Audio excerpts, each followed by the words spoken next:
खुलुमबाय बड' निउज एनबिआव नोंथांमोनखौ बयखौबो बरायबाय। भिडिअ'खौ अन्नानै जोबजासिम नायलां। दिनैनि मोननैसो रादाबफोरानो जाबाय आसाम सरकार आरो बिटिआर सरकारनि नाजानायाव मैया गुवाहाटी श्रीमन्त शंकरदेव कलाक्षेत्र इन्टारनेशनेल अडिट'रियामआव सा 181 एनएलएफबि बिथांमोननो थांना थानाय राहानि थाखाय 2 लाख रां अनसुंथाइ होयो। मख'नो गोनांदि बिटिआर गोजोन गोरोबथानि उनाव हारिनि थाखाय सोमावसारनो ओंखारनाय एनएलएफबिनि गासै सोद्रोमाफोरा 2 बोसोर सोमावसारना 2021 मायथाइयाव सरकारनिसिम हाथियार गथायदोंमोन। बे हाबाफारियाव गाहाय आलासि महरै नुजाथियो बिटिआरनि गाहाय मावफुं सोद्रोमा बिथां प्रमद बर', एमएलए लरेन्स इस्लारि, मावफुं सोद्रोमा रनजित बसुमतारि, आसामनि डिजिपि जिपि सिंह, लोगोसे आसाम सरकारनि मावख'गिरिफोर। बिपिएफनि दैदेनगिरि बिथां हाग्रामा महिलारिनि मोनसे बिबुंथि। बिथाङा बुङो दि बिटिसिआव माबोरै प्रमद बर'खौ बोखारनो आरो बिटिसि बासायनांगौ बेनि थाखायनो जों नांथाबगासिनो। मख'नो गोनांदि 50 निबो बारा इउपिपिएल दोलोनि हानजाया बिपिएफ पार्टियाव हाबबाय आरो बिजेपिआ 267 हाबबाय बिपिएफ दोलोआव होनना बुङो। बिथां हाग्रामा महिलारिआ आरो बुंबावो बिपिएफआ सरकार गैयाब्लाबो गोबां इउपिपिएलआ हाबदों मानोना बिथां प्रमद बर'आ मोजां सरकार सालायनो हायाखै होननाबो बुङो बिथाङा।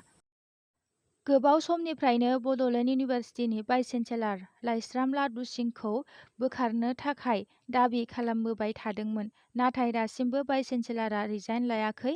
बेनि सायावनो मैया आसामनि मानगोनां रायजो बेंगिरि गुलाब चान्द काटारिया खावलायनाय बायदियै मैया कलाक्षेत्रआव सावरायो।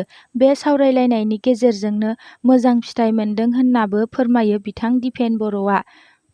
मख'नो गोनांदि आसामनि रायजो बेंगिरि गुलाब चान्द काटारिया भाइस चेन्सेलर लाइस्राम लादु सिंहखौ दसे समबो लाखिनो गोसो गैया आरो फैगौ नबेम्बर दाननि 9, 10 आरो 11 अक्ट'आव नाक भिजिट फैनायनि उनावनो बिथांखौ एक्सन लानाय जागोन होनना फोरमायो बिथाङा। फैगौ 9, 10 आरो 11 नबेम्बरावसो मोजां फिथाइ मोनगोनखौ नुनो मोनसिगोन।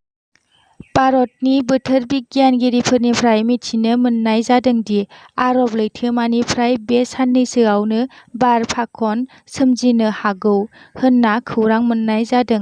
बे बार फाखनाव भारतनि गुबुन गुबुन रायजोफोरजों लोगोसे जोंनि आसामावबो गोहोम खोख्लैनो हागौ होनना मिथिनो मोननाय जादों। सावथुन दिहुनगिरि आरो सावथुन नायनो मोजां मोनगिरिफोरनि थाखाय गोजोनथाव खौरां। आथिखालाव बर'नि सावथुन मुलुग जौगानाय आरो बोसोराव गोबां बर'नि सावथुनफोर दिहुननो हानाय जाबाय। बेफोरखौ नोजोर होनानै बिटिआरनि चिफ प्रमद बर' बिथाङा मैया चिरां जिल्लानि सिङाव थानाय रुनिखाथायाव जालाख' डिजिटेल सिनेमा हल लुफुंनो थाखाय अन्थाइनि खाम्फा बेखेवबाय। दिनैनि रादाबा एसेनोसै। नोंथांमोना अन्नानै भिडिअ'खौ लाइक, शेयार आरो साबस्क्राइब खालामनानै होलां।